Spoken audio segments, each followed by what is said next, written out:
Hey friends, welcome back to Channeling Chinez. If you are new to this platform, my name's Chinez and I am typically a video essayist where we look at the spirituality and energy behind many of today's modern life experiences. But if you are returning here, hey, this is a new medium on this channel. We are going to be adding podcasts to Channeling Chinez. This just gives me an opportunity to loosen up a bit, give you a different perspective from our typical video essays or our Friday celebrity tarot readings. It keeps things fresh for me as the creator and for you as the audience and the listener.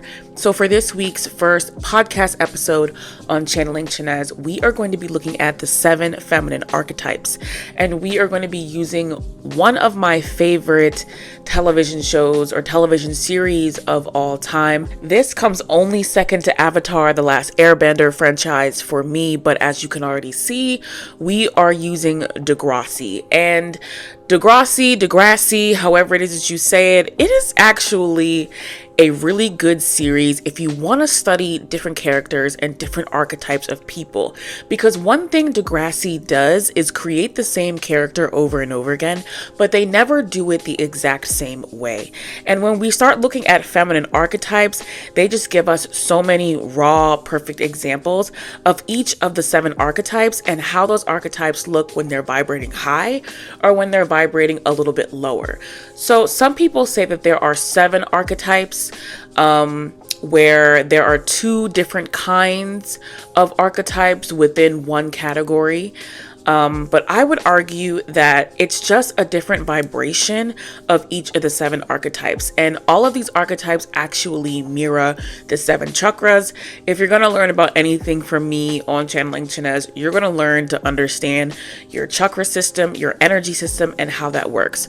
So before we get into this week's podcast, please go ahead and check out this message. Before we get into this video, please also be reminded that any celebrities or public figures used in the depiction of these concepts are for entertainment purposes only. Please help me in keeping everyone safe online as we use these videos to heal and build our individual and collective consciousness. Don't think of it as detention, think of us as exit delayed.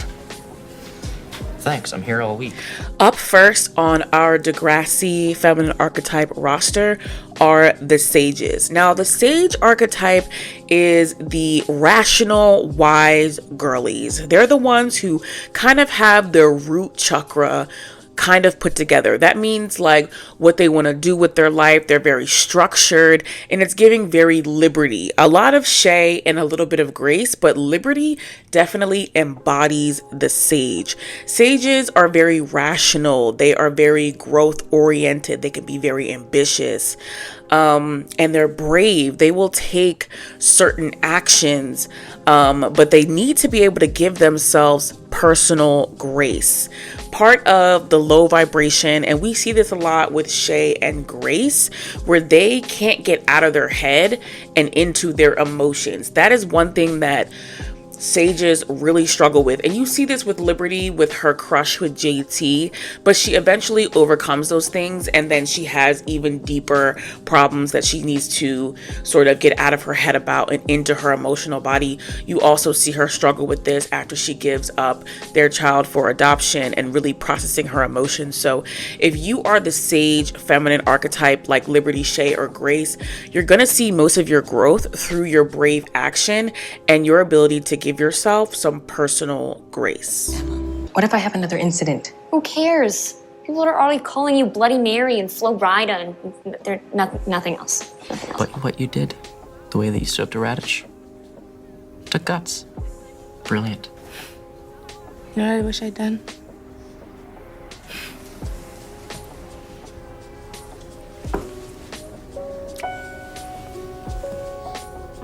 The next feminine archetype, and we are going to go right up the chakra system, hits you right in the sacral, and that is the huntress. Bonjour, bitches. And we see these characteristics mostly in characters like Alex and Bianca and Zoe. you can see the huntress is kind of like the Rihanna type, where she's courageous, she's independent, she's free. That's usually very alluring. Like when you think about the relationships that Alex or Bianca or Zoe had, it was because they have this air of mystery and lore, because they just seem to like not care and be super free and unafraid and detached.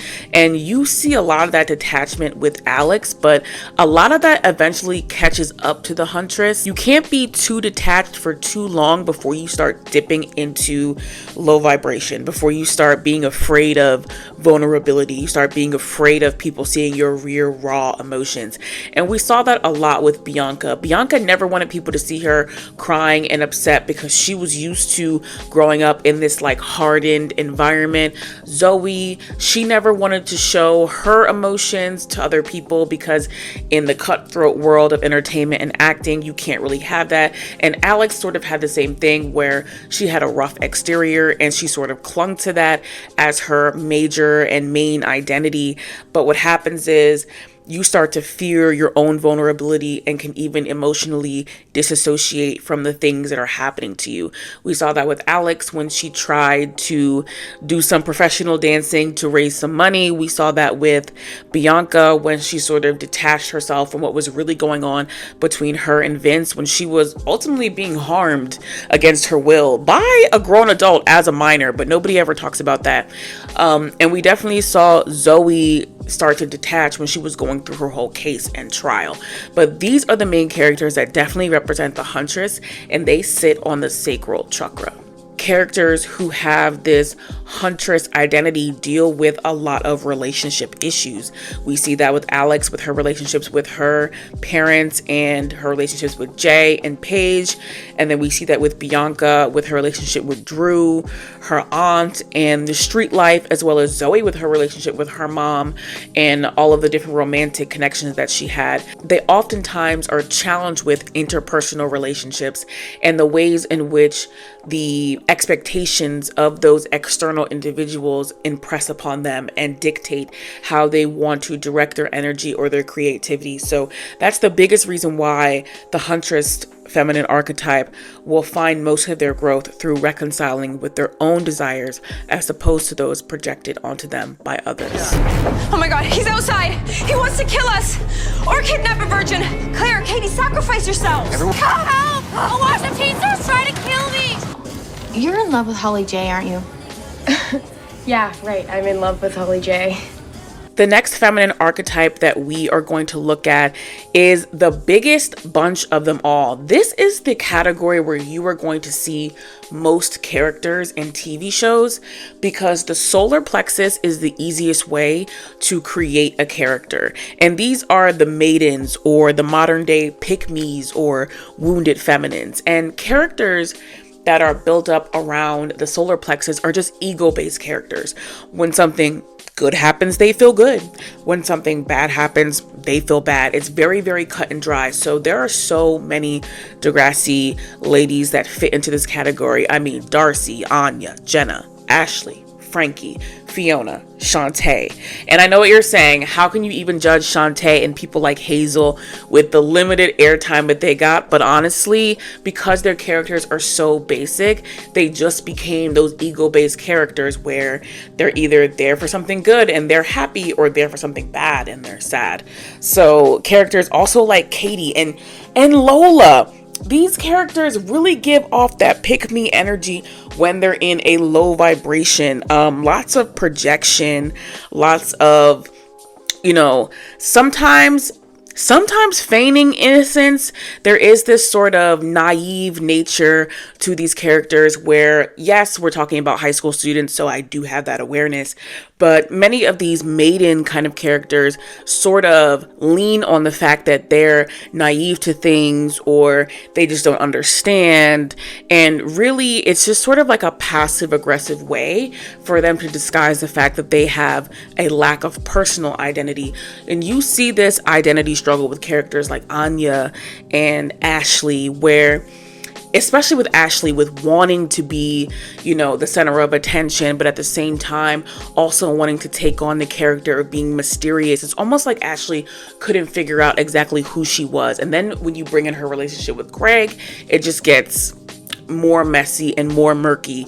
Then she tries on this identity of, well, I'm this musician, and she clings to that.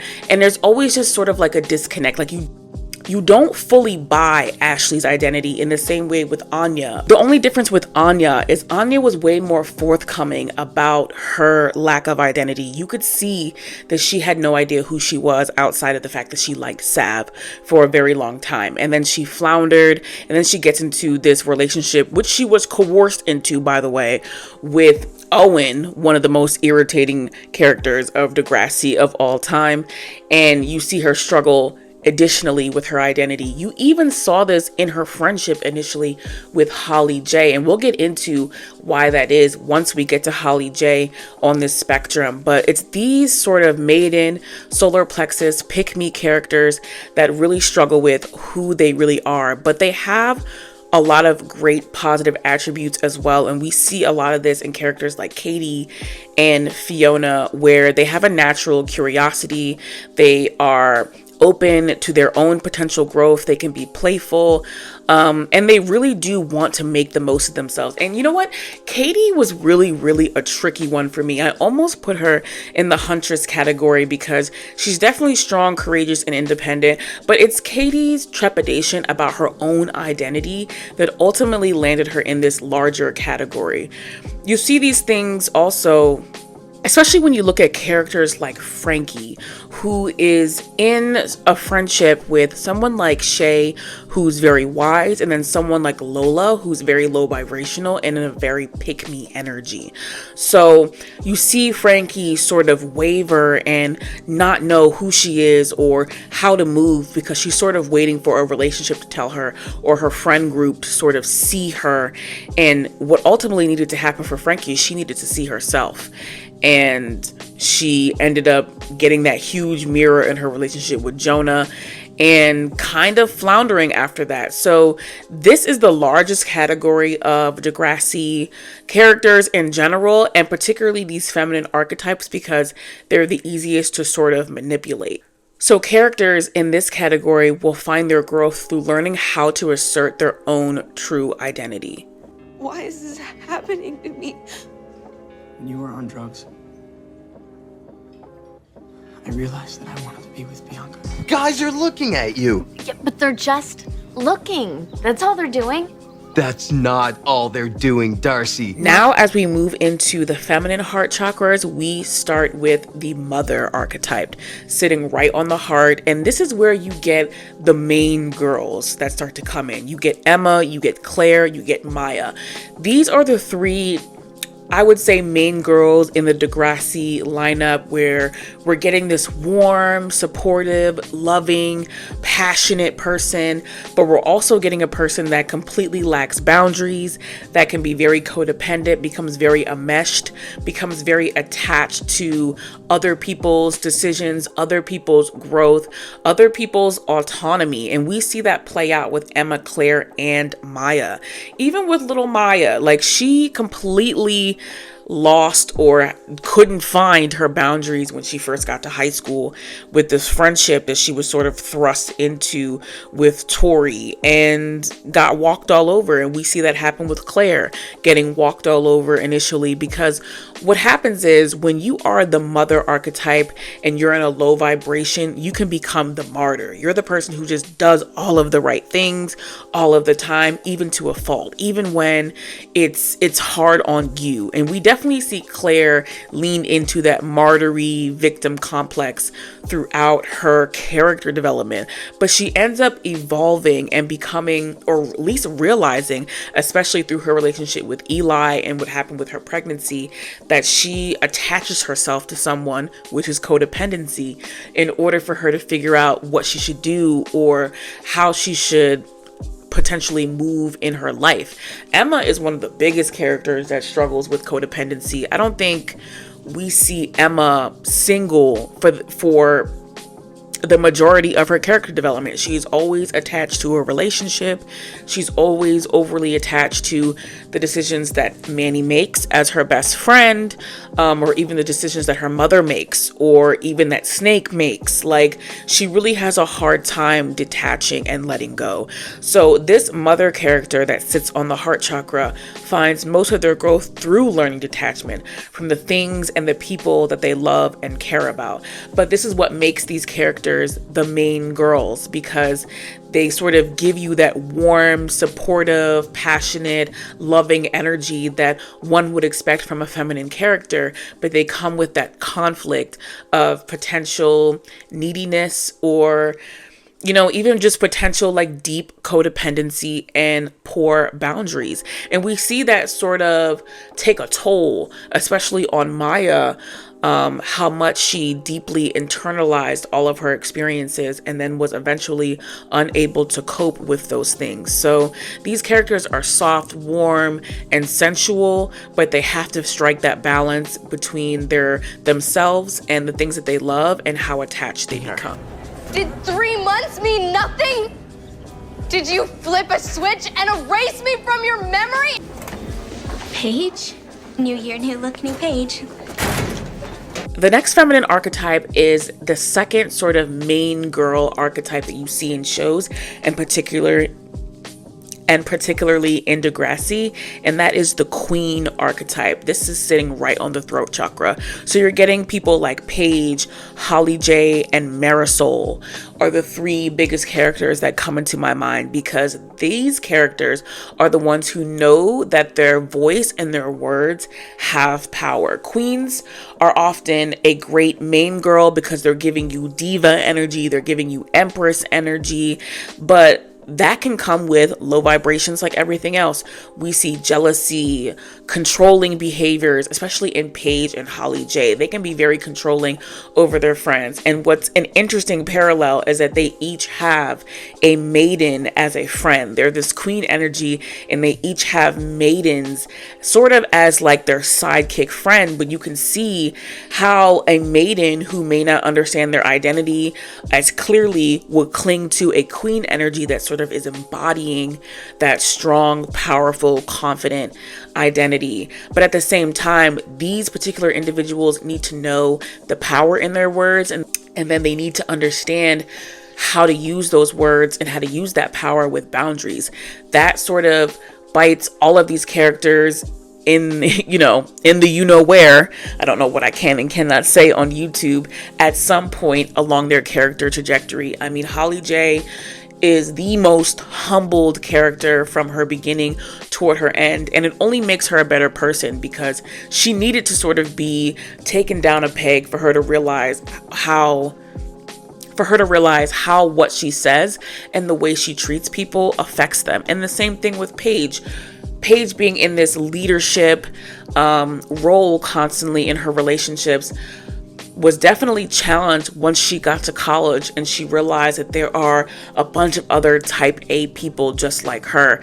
She was definitely humbled from that experience and had to realize that sometimes her voice doesn't always need to be the loudest in the room, or she doesn't always need to be doing the most high profile queenie thing in order to have and feel respect for herself. So, and I know what you're thinking, like, how did Marisol get in this category? What's interesting about the relationship between Marisol and Katie, and this is a hill that I will die on, is Marisol really should have been more of a main girl. She actually had a lot of strong characteristics that I think would have been interesting to delve deeper into, and she was a way stronger character than her counterpart Katie, who I put in the maiden category. Marisol was very confident and sure of who she was and what she wanted. She definitely came into things with a little bit of pick-me energy when we saw her go on that date with Drew, but that was more so of her like deep desire to like be this queen who has this king, which some of the queen archetype can get caught up in that. But Marisol was always the stronger. That's why when we see her go head to head with Katie, she completely goes for the jugular in the same way that Paige or Holly J would have went for the jugular. So characters in this queen archetype will see most of their growth through the power of their voice and learning how to use it and when to use it properly. Thanks for the advice, Juno. Oh, look who it is. The liar, the bitch, and her slutty wardrobe. Mare. Hey, most girls on the planet look like this, so get used to it. No kidding. I made $500 today as a plus size model. Yeah, plus size. What do you make, ice cream boy? As we move on to the next feminine archetype, we have the mystic. I would definitely categorize the mystic as the modern day alt girl or the ethereal. This is the feminine archetype that sits right on the third eye. And we have characters like Terry, Ellie, Imogen, and Jane in this category. So you can see how they try to make these characters seem alternative, but really they're really trying to bring out the mystic archetype. I know they had Terry like dabble in some tarot and things like that, and so I don't necessarily mean just stuff like that. I mean the fact that these characters always have some sort of mystery about them, and they all individually have this sort of mystical ability or strength that they sort of keep hidden from the world, and they keep hidden from their friends even until they're more ready to show those parts of themselves. It's very intimate with these characters, their level of personal creativity. But then there's also that element of low vibration, as there is with every chakra, where they can be in a state of delusion about the actual reality of what's going on. So for Terry, we definitely had this special gift of being this beautiful, regal model, but until Terry felt confident enough in herself to show everyone else that she was that, she definitely hid her gifts. At the same time, Ellie was an amazing artist. She had so many gifts, and she definitely hid her gifts from other people as well. Imogen, Jane, you know, what's interesting about Imogen and Jane, and even Ellie, and not so much Terry, because from what we know of Terry, she had a great parental unit. We didn't get to see much of Terry's parents, but when she was ultimately in a coma, we did see that she had parents and a mother and a father that really cares. But one thing that I noticed about these alt girls, particularly in Imogen and Jane, is that they all have this sort of masculine wounding from their past or their childhood. You have Jane, who was harmed by her father, and then you have Imogen, who felt abandoned by her mother, and her mother wasn't her nurturer. Her mother wasn't her feminine parent. Her dad was. Her mother was more of her masculine parent. And so it's interesting that these alt characters always seem to have some sort of masculine bruising, and that bruising sort of makes them seek masculine validation more so than some of the other characters. You see that a lot in Imogen, seeking the validation from Eli, and Jane seeking the validation from the football team, from her brother, from the band. You even see that with Ellie, with her being in her band, her having this sort of strained relationship with her father, who was in the army. And it's because of this sort of imbalance that they kind of go into their relationships with masculines with a little bit of illusion. That illusion definitely taught Terry hard lessons. We saw that with Rick. We already know what happened there. That illusion was something that was in play when Jane couldn't really see that she had outgrown her relationship with Spinner and sort of sought outside of herself. Ellie was definitely under illusion when it came to her connection with Craig and what was really going on, as well as Imogen with Eli. So while these characters can, at their best, can come off very intuitive, very deep and insightful, they tend to lose reality. So you're going to see growth in the mystic girl and the alt girl through living in their reality and fielding off delusion. Craig, I like you. Oh. gonna be an actress. Like, Academy Award winning. You can sell this for $1 million because I'm gonna be famous. The last feminine archetype we are going to talk about is right at the crown, and this is the lover. And I know that some people probably would assume that the lover archetype would sit on the heart, but the thing about the lover archetype is it embodies all of the 7 chakras. It embodies relationships, self-security, confidence, actual emotions, communication, intuition, and all of those things. And you see this primarily in characters like Manny, Mia, and Allie. They're also sort of like the sirens of the feminine archetypes, or what we would consider the high divine femmes, because they go through the most growth, arguably. Characters like Manny and Mia and Allie go through unique growth when it comes to their relationships, but also how they use their unique gifts to propel themselves in their scholastic or professional lives. These characters are passionate, they're magnetic.